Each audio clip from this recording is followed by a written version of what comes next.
जय हिंद दोस्तों, मैं निधिबेन चौहान। तो आज हम चैप्टर 1 हिसाबी पद्धति का पार्ट 3 शुरू कर रहे हैं। तो अगली व्याख्या देखते हैं जिसका है नाम प्रवाही संपत्ति। प्रवाही संपत्ति को इंग्लिश में कहते हैं लिक्विड असेट्स। प्रवाही संपत्ति चालू संपत्ति का ही एक प्रकार है। चालू संपत्ति के बारे में पिछली वीडियो में हमने डिस्कस किया था। संपत्ति के 3 प्रकार, बिन चालू संपत्ति और अवास्तविक संपत्ति। बिन चालू संपत्ति ऐसी संपत्ति जो 1 वर्ष से ज़्यादा समय तक अपने बिजनेस में रहती है। इसमें 2 प्रकार होते हैं, दृश्य संपत्ति और अदृश्य संपत्ति। दृश्य संपत्ति जिसे हम देख सकते हैं, ज़मीन, मकान, फर्नीचर, यंत्र एट्सेट्रा।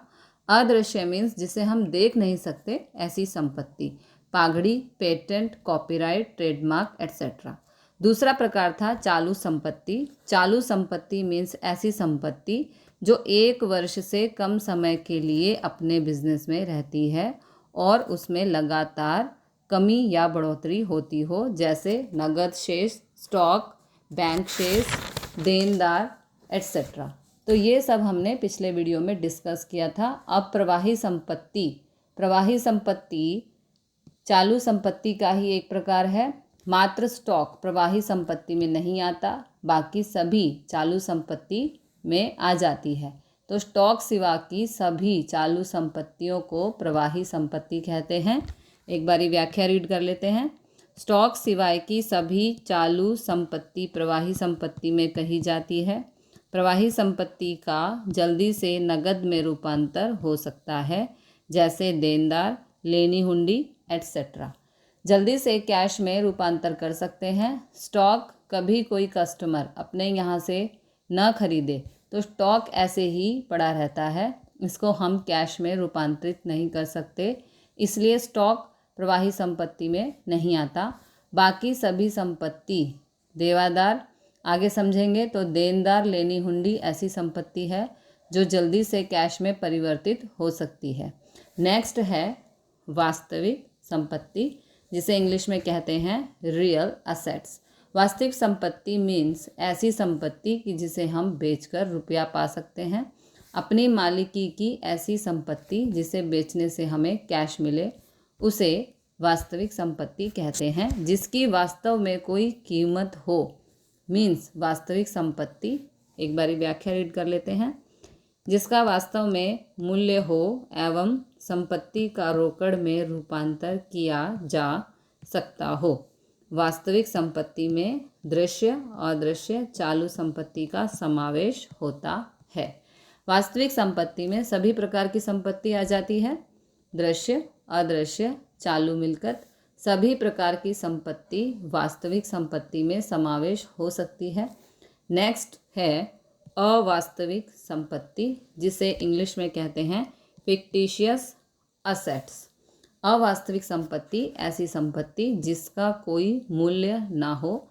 जिस संपत्ति को हम बेचते हैं तो हमें रुपए ना मिले, ऐसी संपत्ति को अवास्तविक संपत्ति कहते हैं। अपने पास है लेकिन बेचने पर रुपए नहीं मिलेंगे, इसलिए इसे अवास्तविक संपत्ति कहते हैं। एक बारी व्याख्या रीड करते हैं। जिसका उपज मूल्य शून्य हो, जिसका रोकड़ में रूपांतर न किया जा सकता हो, शेयर या डिबेंचर प्रकाशित करने का खर्च, प्राथमिक खर्च एट्सेट्रा। ओके,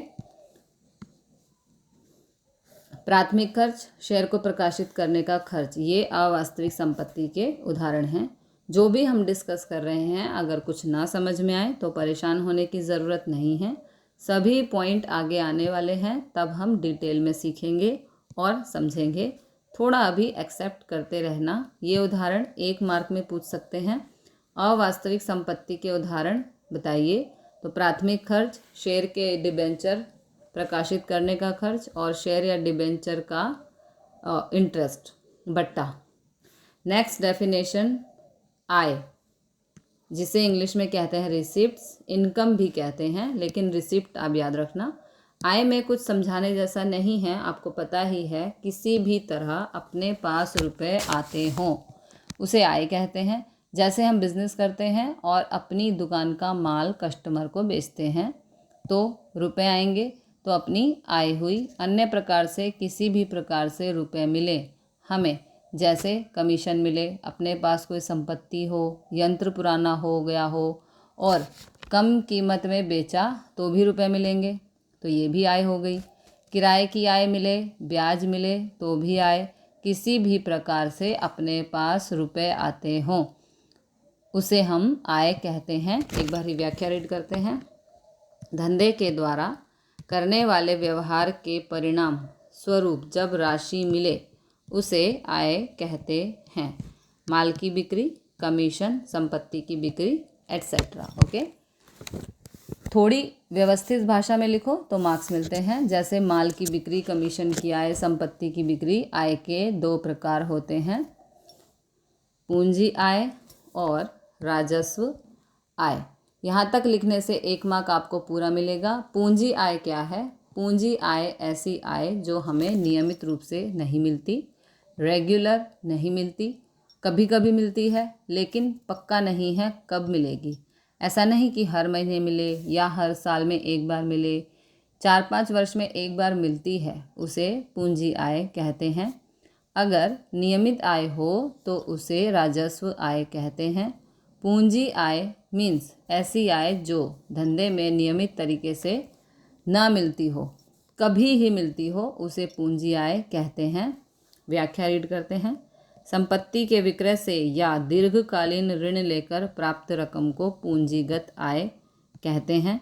फर्नीचर की बिक्री की आय या लोन द्वारा प्राप्त रकम पूंजीगत आय है। ओके, पूंजी आय। अब इसके उदाहरण, मानो अपनी दुकान में फर्नीचर है, फर्नीचर बहुत पुराना है, अब हमें लगता है कि नया फर्नीचर लेना चाहिए, थोड़ी दुकान को नया लुक देना चाहिए, तो पुराने फर्नीचर को हम बेच देंगे कम दाम में, लेकिन बेचना तो है, तो इसके रुपए जो मिलेंगे ये अपनी पूंजी आय है, क्योंकि फर्नीचर को हम बार बार नहीं बेच सकते।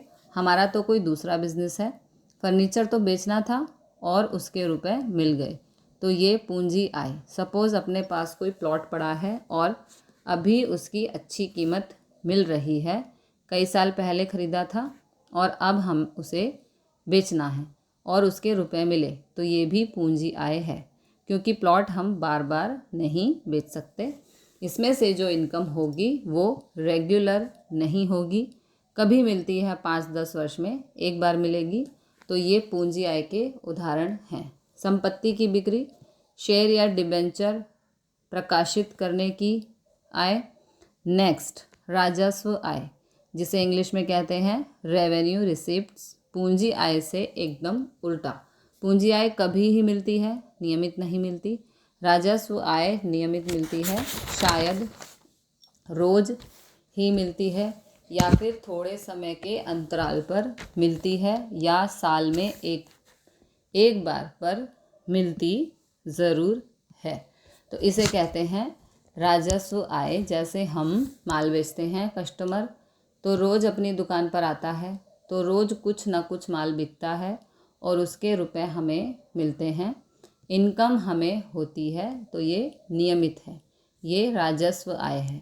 इसी तरह कमीशन की आय, किसी भी प्रकार से हमें कमीशन मिले, भले ही थोड़े समय बाद मिलता हो, रेगुलर मिलता हो, हर एक महीने में एक बार या 2-3 महीने में एक बार, लेकिन कंटिन्यू मिलता है, तो इसे कहते हैं राजस्व आय। किराए से होने वाली आय, अपने बिजनेस के नाम के ऊपर कोई दुकान पड़ी है, उसे हमने किसी को किराए पे दिया है, तो उसके पास से नियमित रूप से किराया मिलेगा, तो ये राजस्व आय। जो नियमित रूप से मिले, बार बार मिले, उसे कहते हैं राजस्व आय। जो कभी ही मिले, नियमित नहीं मिले, तो उसे पूंजी आय कहते हैं। एक बारी व्याख्या पढ़ लेते हैं। राजस्व आय, जो आय व्यवसाय में रोज़ बरोज़ के व्यवहारों में से नियमित रूप से होती हो, उसे राजस्व आय कहते हैं। जैसे माल की बिक्री द्वारा प्राप्त रकम, कमीशन, प्राप्त बट्टे की रकम एटसेट्रा। ओके, जैसे बैंक में हमने फिक्स डिपॉजिट किया है कुछ रुपए की, तो उसके ऊपर हमें ब्याज मिलेगा, भले साल में एक बार मिले लेकिन हर साल मिलता है, तो ये भी राजस्व आय। नेक्स्ट डेफिनेशन है हमारी, देना, जिसे इंग्लिश में कहते हैं पेमेंट, अपने पास से रुपए जाएं किसी भी प्रकार से तो उसे कहते हैं पेमेंट। अगर हम कोई खर्च करते हैं, कोई वस्तु खरीदते हैं तो ये अपनी मतलब क्या है, पेमेंट है। तो इसकी एक बारी व्याख्या पढ़ते हैं। व्यापारी द्वारा धंधे के व्यवहारों के कारण अन्य व्यक्ति या व्यक्तियों को कोई राशि भविष्य में चुकाना हो उसे देना कहते हैं। लेनदार, चुकाना, देनी हुंडी एट्सेट्रा इसके उदाहरण हैं। याद रखना, वेतन हमें नहीं मिलेगा। हम बिजनेसमैन हैं, करोड़ों का बिजनेस करते हैं, तो हमें अपने कर्मचारी को पगार देनी है। तो अकाउंट में जहाँ पर वेतन लिखा हो इसका मतलब वेतन हमें नहीं मिलता, लेकिन हम वेतन देते हैं, तो वेतन अपने लिए खर्च है। माल की खरीदी करते हैं तो भी रुपए जाते हैं, किराया देते हैं तो भी रुपए जाते हैं, वेतन देते हैं तो भी रुपए जाते हैं, कोई यंत्र खरीदते हैं तो भी रुपए जाते हैं। तो ये सभी पेमेंट्स में आते हैं। पेमेंट के दो प्रकार हैं, पूंजी खर्च और राजस्व खर्च। जैसे पूंजी आय को इनकम हमें नियमित नहीं मिलती, कभी ही मिले 2-4 वर्ष में एक बार, ऐसी इनकम को पूंजी आय कहते हैं। इसी प्रकार पूंजी खर्च कभी ही करना पड़ता है, नियमित प्रकार से नहीं करना पड़ता। ऐसे खर्च को पूंजी खर्च कहते हैं। एक बारी व्याख्या पढ़ते हैं। जो खर्च नियमित रूप से नहीं किए जाते उन खर्चों को पूंजी खर्च कहते हैं, जैसे यंत्र खरीदी, फर्नीचर खरीदी एट्सेट्रा। ओके। पूंजी खर्च, यंत्र जब हम खरीदते हैं अपनी फैक्ट्री के लिए तो यंत्र कई वर्षों में एक बार खरीदे जाते हैं, खराब होते हैं तो नए यंत्र खरीदे जाते हैं, लेकिन 7-8 वर्ष तो आराम से चलते हैं। यंत्र तो 7-8 वर्ष में एक बार खर्च करना पड़ता है। तो पूंजी खर्च, फर्नीचर की खरीदी, फर्नीचर एक बार दुकान में लगाते हैं तो कई वर्षों तक चलता है, तो ये पूंजी खर्च में आता है। नेक्स्ट है राजस्व खर्च, जिसे इंग्लिश में कहते हैं रेवेन्यू एक्सपेंडिचर।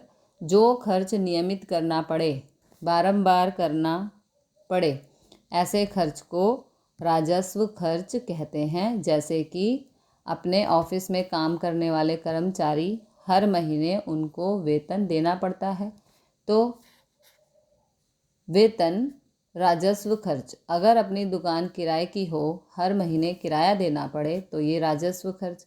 जो नियमित करना पड़े, ओके, वो खर्च राजस्व खर्च। एक बारी व्याख्या पढ़ लेते हैं। जो खर्च नियमित रूप से बारंबार करने पड़ते हैं उन खर्चों को राजस्व खर्च कहते हैं, जैसे माल की खरीदी, वेतन, मजदूरी एट्सेट्रा। ओके।